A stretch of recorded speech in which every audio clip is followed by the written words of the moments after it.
수많은 우리 인격적인 만남 중에 우리가 잊지 말아야 할 만남이 있죠. 바로 주님과의 인격적인 첫 만남이죠. 그 구원의 감격과 기쁨 다 형언할 수 없죠. 성도는 날마다 그 은혜를 추격하며 사는 것이 건강한 신앙의 비결입니다.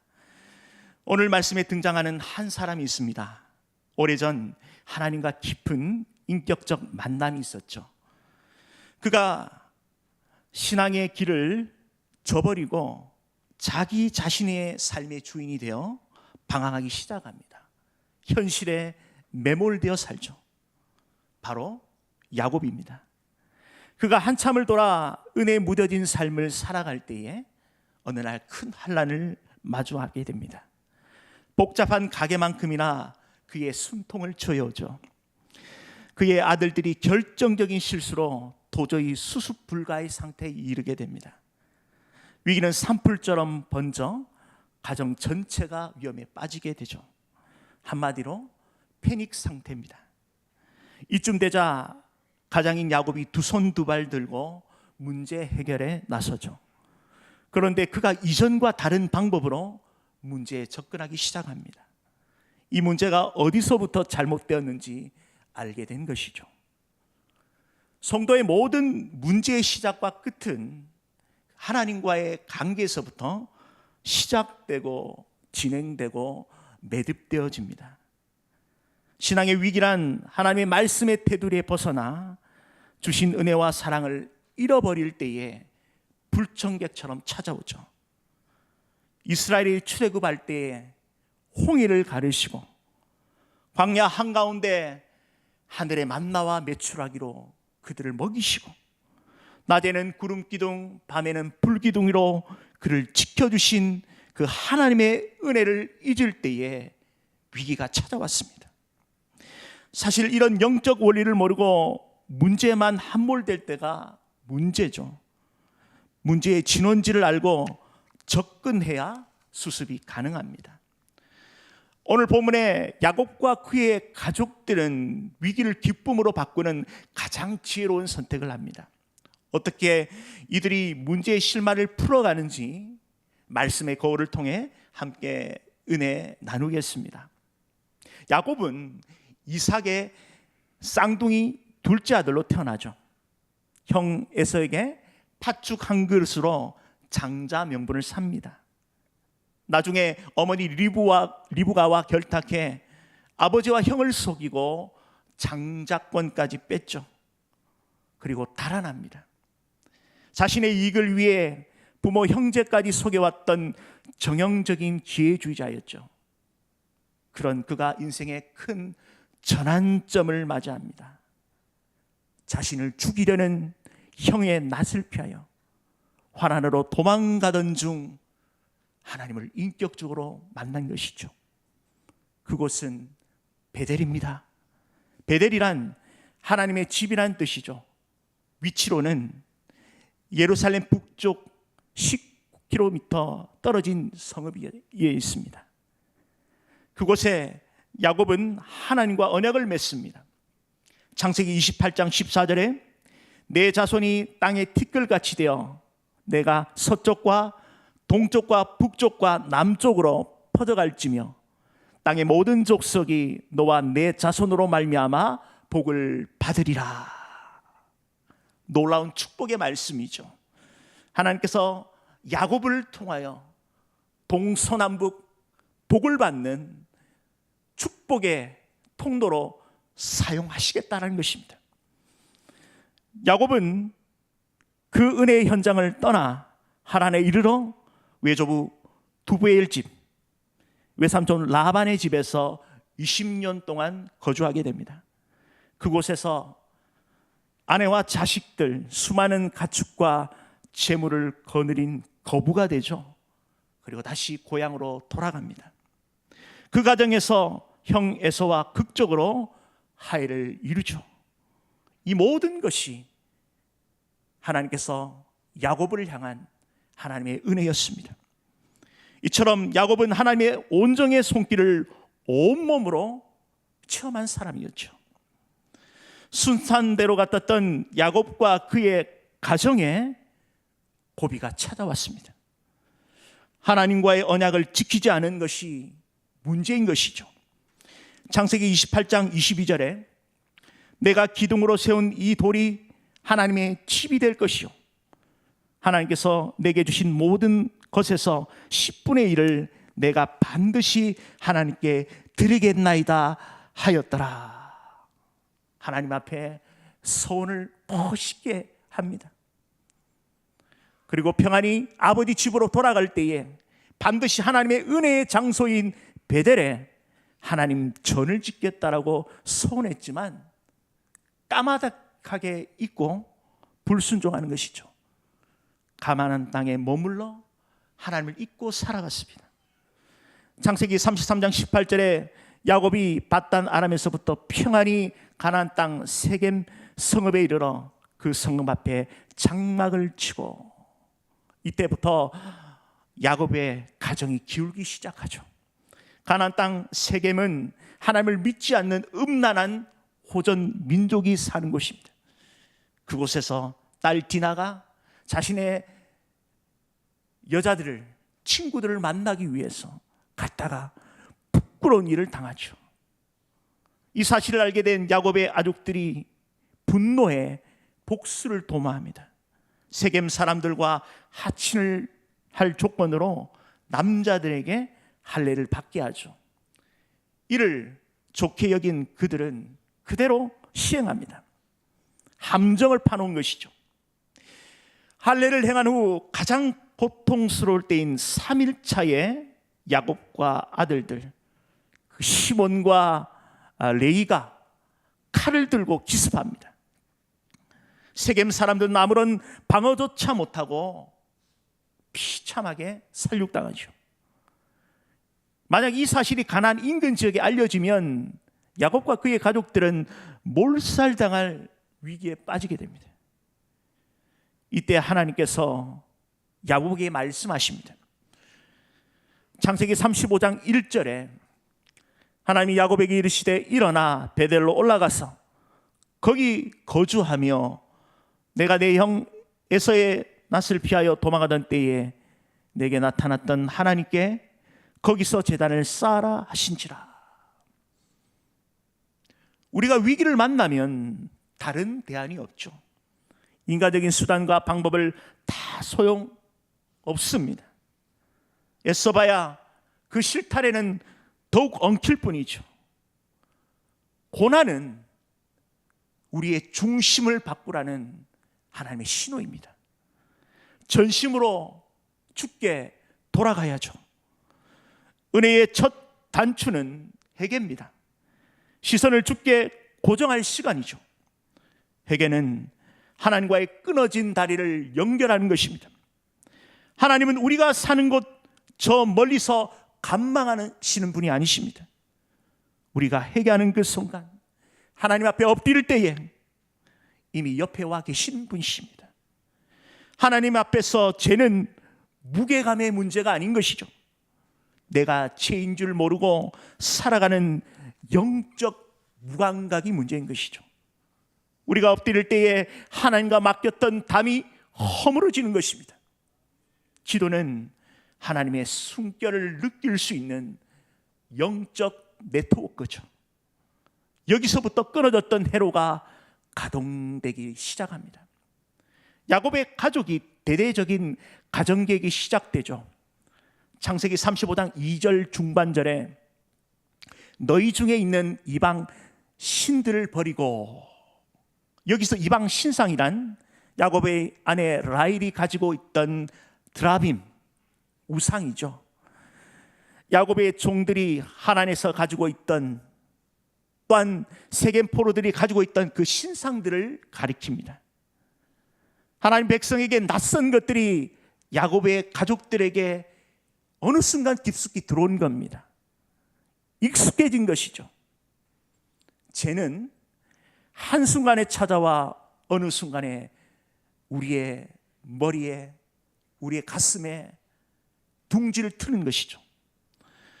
칼빈의 말처럼 새가 내 머리 위에 휙 날아가는 것은 어쩔 수 없지만 새가 내 머리에 둥지를 트는 것은 적극적으로 막아야 하는 것이죠. 여기서 버리고 이 어원은 진멸하다라는 명령형입니다. 야곱과 그의 가족들이 살 수 있는 유일한 길이죠. 제거해야 하는 것입니다. 회복의 첫 단추를 맞추기 시작합니다. 야곱과 그의 가정이 가장 먼저 시도한 것이 바로 우상을 제거하는 것입니다. 우상을 버리고 하나님만을 섬길 것을 야곱과 그의 가족들은 다짐하죠. 성도가 가장 멀리 해야 할 것 중에 하나가 바로 우상 숭배입니다. 하나님께서 가장 미워하시는 것이 우상 숭배이죠. 반대로 성도가 가장 따라야 할 최고의 가치는 무엇입니까? 성도가 가장 신뢰하고 사랑해야 할 대상은 무엇입니까? 누구입니까? 십계명 그 첫 번째 계명이 해답을 제시하죠. 출애굽기 20장 3절에 우리 한번 같이 읽겠습니다.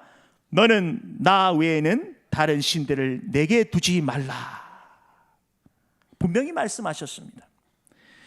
하나님께서 가장 중요하시기에 친히 돌비에 새겨서 우리에게 주신 계명인 것입니다. 그 첫 번째 계명이 나 외에 다른 신을 내게 두지 말라. 가장 중요한 계명이고 계명 전체를 요약하고 있는 것입니다. 1계명은 하나님 외에 다른 신을 섬기지 말고 오직 하나님만을 섬기며 예배하라는 하나님의 명령이죠. 구약의 성도든 신약의 성도든 우리의 삶의 중심에 붙들어야 될 생명과 같은 말씀인 것입니다.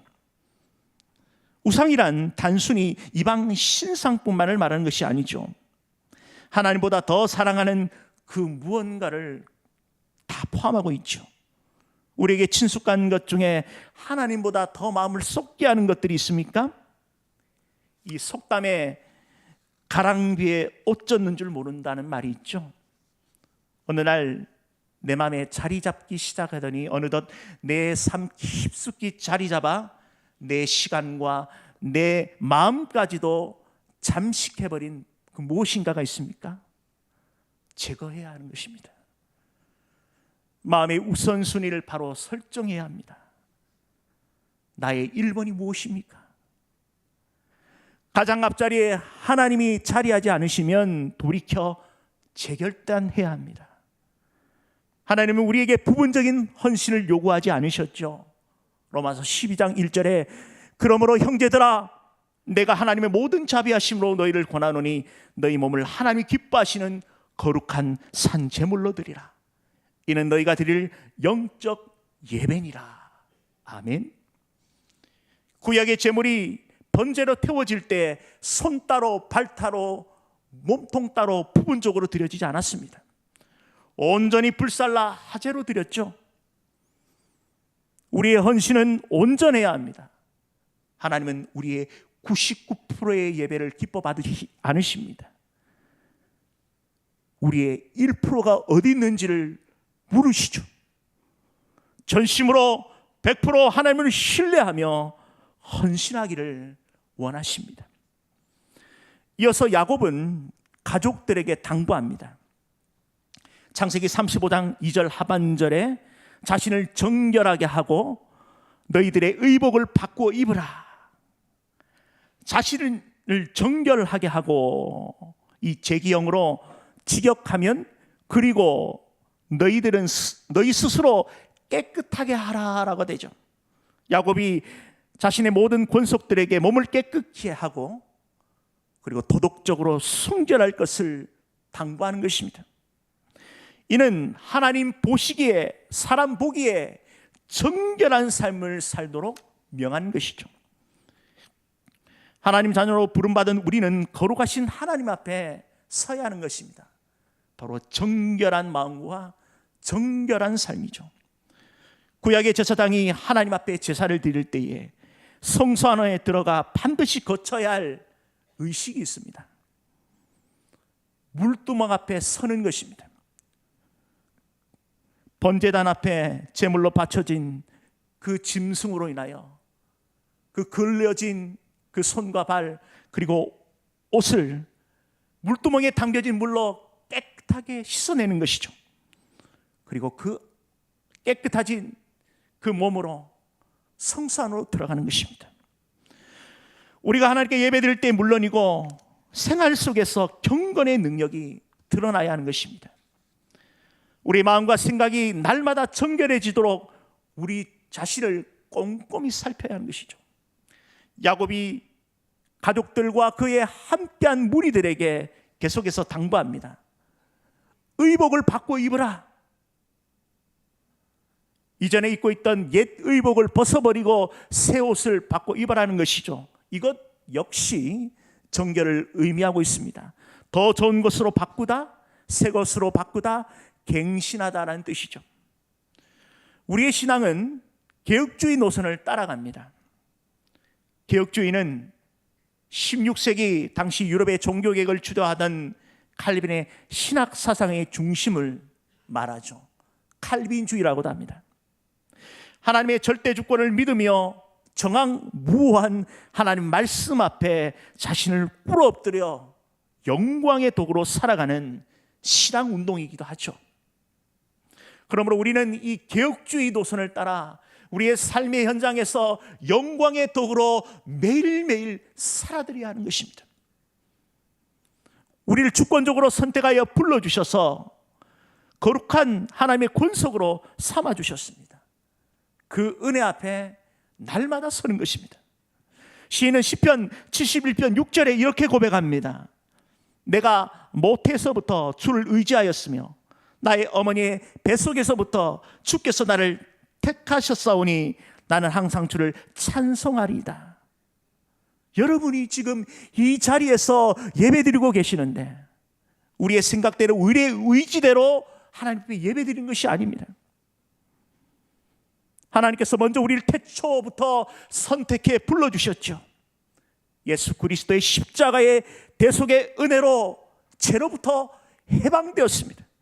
그 자유자의 심령 가운데 성령께서 끊임없이 우리에게 믿음을 작용하심으로 지금 이 자리에 앉아서 예배자로 있는 것입니다.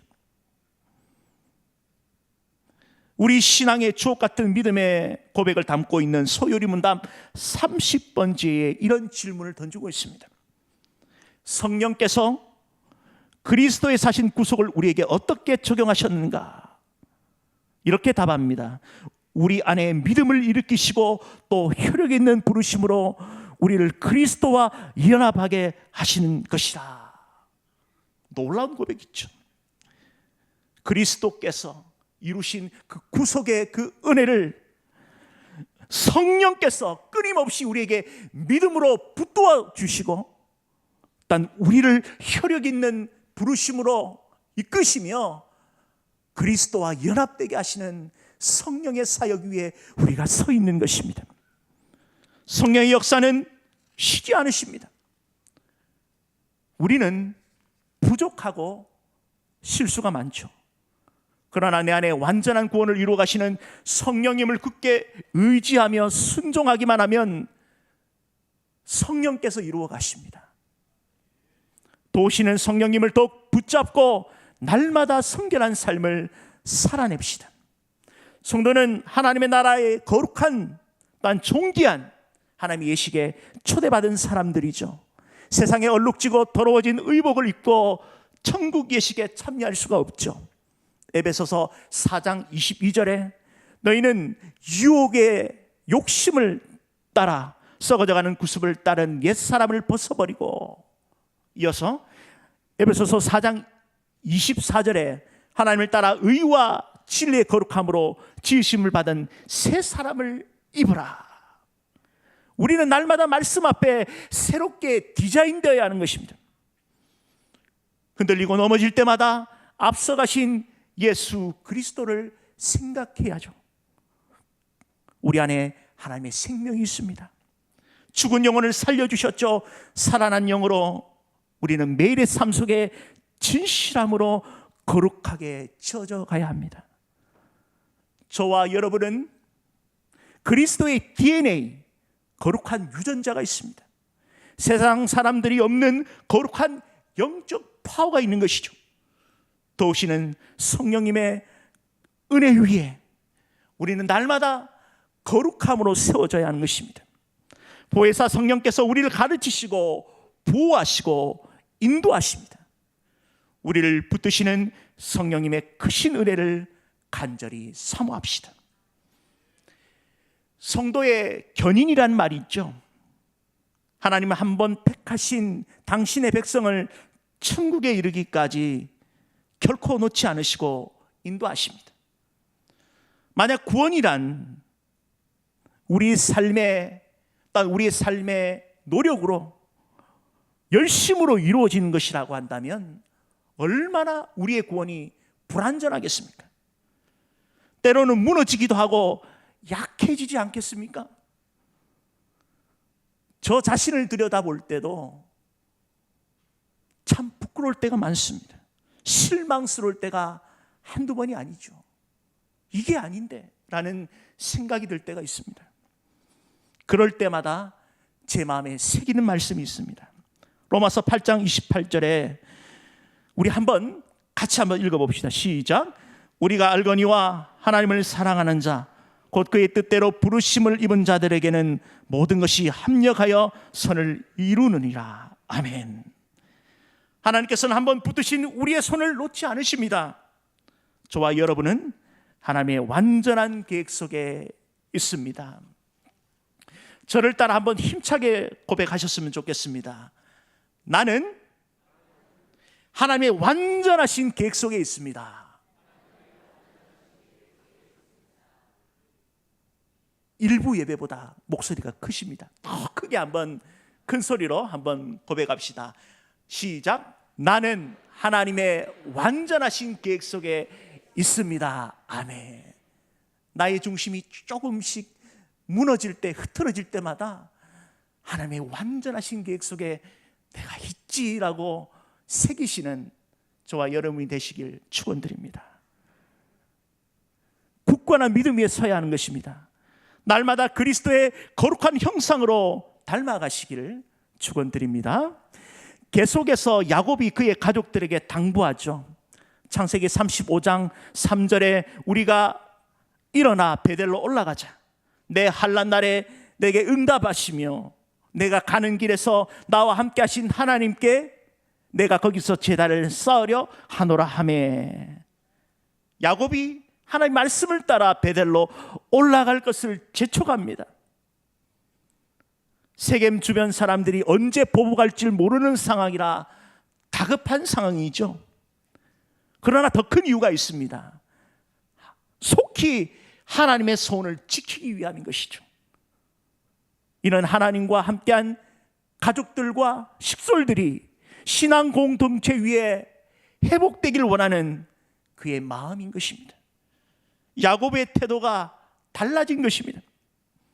그가 예전에 취했던 인간적인 방편 쓰지 않습니다. 하나님의 얼굴을 구하는 것입니다. 전능자의 그늘 아래 피하는 법을 터득한 것이죠. 야곱이 과거에 하나님을 깊이 체험한 은혜를 고백합니다. 내 환난 날에 내게 응답하시며.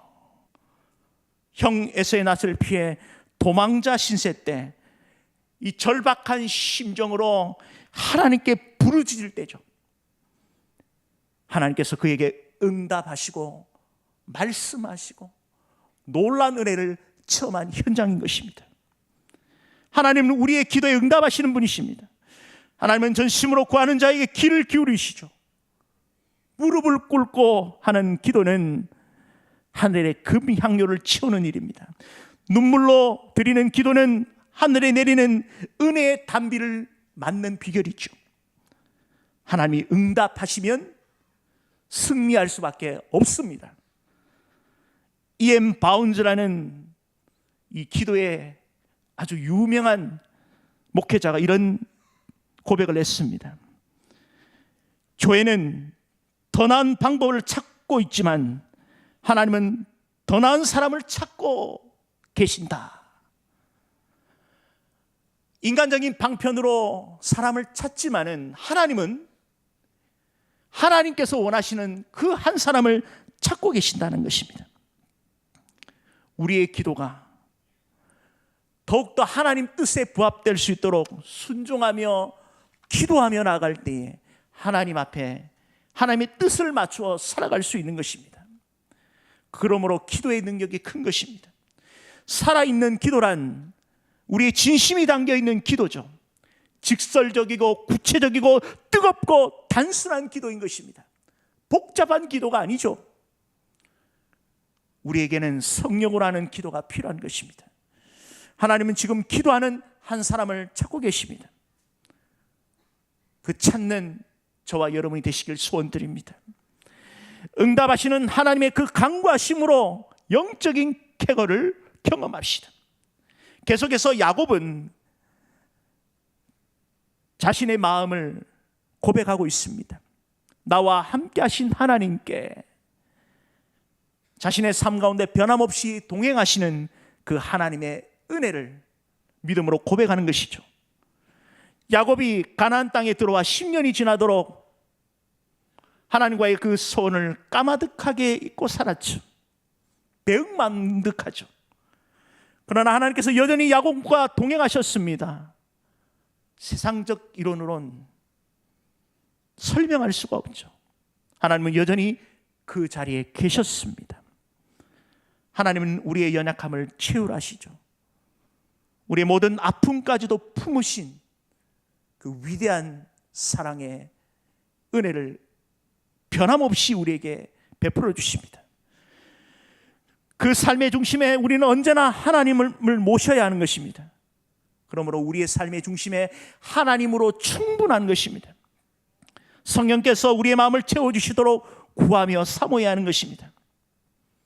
때로는 두 발로 지탱하고 서기조차 버거울 때에 하나님께 거룩한 두 손을 들고 부르짖읍시다.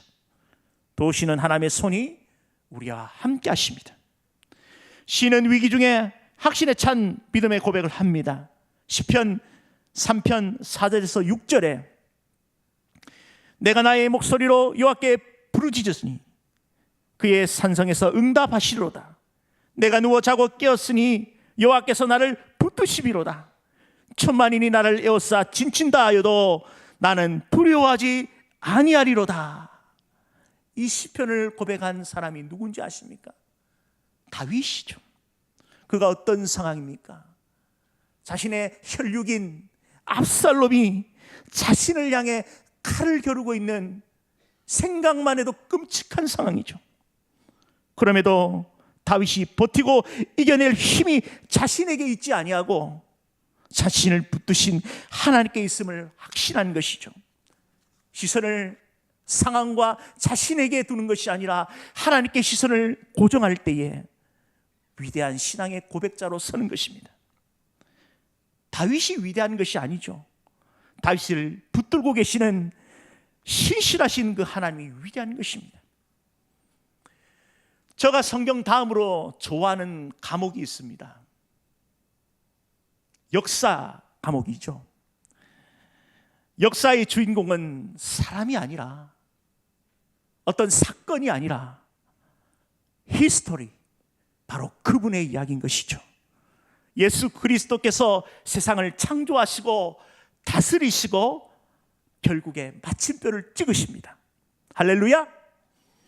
우리 인생의 처음과 나중까지 다 아시는 분은 오직 하나님밖에 없으시죠. 위기 앞에 사람 보고 환경 바라봤다면 번지수를 잘못 찾은 겁니다.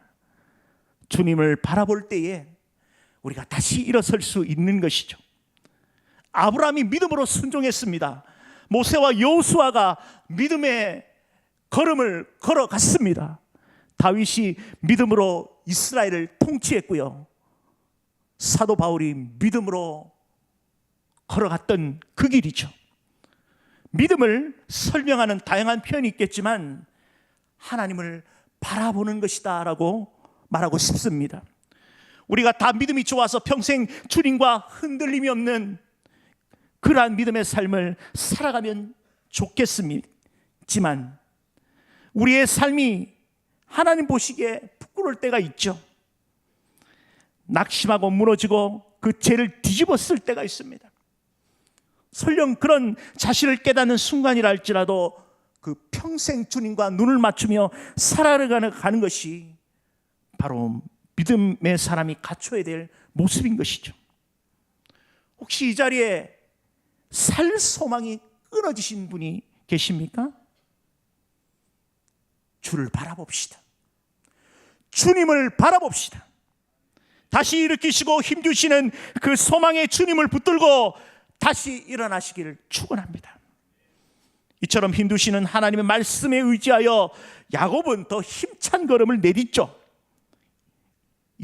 이들에게 기적 같은 일이 일어납니다. 창세기 35장 5절에 그들이 떠났으나 하나님이 그 사면 골들로 크게 두려워하게 하셨으므로 야곱의 아들들을 추격하는 자가 없었더라. 하나님께서 택하신 사람들을 끝까지 보호하십니다. 붙드십니다. 야곱과 그의 아들들이 벌여놓은 일들이 그렇게 간단한 문제가 아닙니다. 인간적으로 견적이 나오지 않죠. 야곱과 그의 가족들, 그의 식솔들이 해결할 수 있는 문제가 아닙니다. 한 부족을 비겁한 방법으로 잔인하게 말살한 것이죠. 인근 부족들이 안다면 가만히 있지 않겠죠. 그들의 명예를 회복하기 위해서라도 군사적 보복은 불을 보듯 뻔한 것입니다. 야곱과 그의 가족들, 그 모든 무리가 몰살당할 수 있는 위기죠. 그러나 감찰하시는 하나님께서 그들의 보호자가 되십니다. 세겜 주변의 부족들에게 공포심을 주시죠. 유목민들에게 불과한 이들에게 두려움을 가질 수가 없죠. 이 세겜 부족들은 호전 민족입니다. 언제든지 무기를 들고 전쟁에 나갈 준비가 되어 있습니다. 사냥 민족이죠. 야곱과 그와 함께한 그 유목민들을 순식간에 몰살할 수 있는 전투 능력이 있습니다. 그럼에도 불구하고 그들을 향하여 두려움을 느꼈다. 누가 하셨습니까? 하나님께서 하셨죠. 야곱과 그의 가족들을 붙들고 계시는 전능하신 하나님의 손을 봤던 것이죠. 두려운 것이죠. 결국 그들이 추격조차 포기하도록 막으신 것입니다. 이렇게 하나님의 특별한 은혜로 위기에서 건진받게 됩니다. 야곱 스스로 위기를 극복하는 것이 아니죠. 하나님의 전적인 도우심으로 도무지 감당할 수 없는 환경과 처지 가운데 구원받은 것입니다. 저는 이 대한민국의 역사 위에 하나님께서 함께 하셨고 절체절명의 위기가 올 때마다 하나님의 도우심을 고백합니다. 1907년 세계교회사에 놀랄만한 부흥이 있었죠. 평양에 일어난 대부흥이죠. 사실 평양 대부흥 운동이 있기 전까지 뒷받침해주는 회개운동이 곳곳에 일어났습니다. 1903년부터 시작한 원산에서의 성경 공부죠. 맥컬리 언더우드 선교사님을 통해 성경 공부가 시작되었고 우리의 믿음의 선배들이 하나님 말씀 앞에 섰을 때에 회개하고 엎드려지기 시작하는 것입니다. 그 회개운동이 평양 대부흥으로 이어졌고 전국으로 확산됩니다. 이 놀라운 부흥의 은혜가 시작된 것이죠. 불과 2%에서 3% 되는 기독교인들이 하나님께 영광을 드러내고 세상의 빛과 소금을 드러내는 하나님의 위대한 삶을 살게 한 것입니다. 근데 안타깝게도 1910년 일제강점기가 시작되고 이를 저항하는 1919년 3.1 운동 전국적으로 전개되어 결국 1945년 해방의 기쁨을 누리게 됩니다.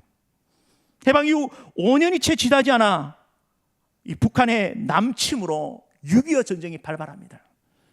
수도 서울이 함락되고 우리 국군과 정부는 대전, 대구, 낙동강 전선까지 후퇴하죠.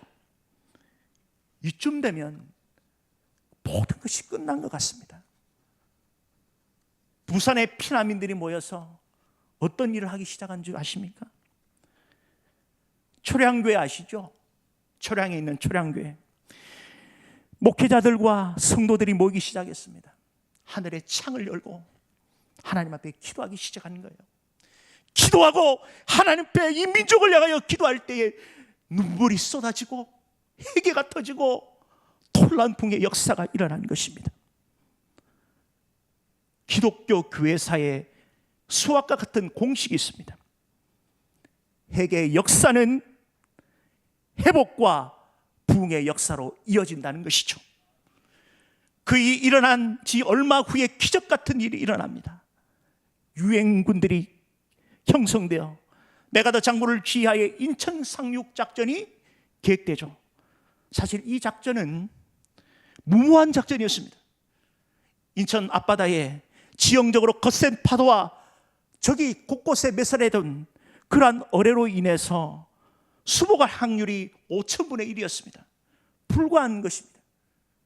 그럼에도 하나님께서 성공하게 하셨습니다.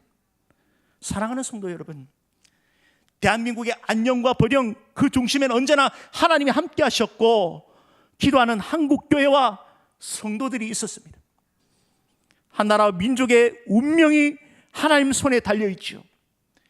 하나님께서 대한민국과 이 땅에 860만 기독교인들과 그리고 6만여 교회를 강력하게 붙들고 계십니다.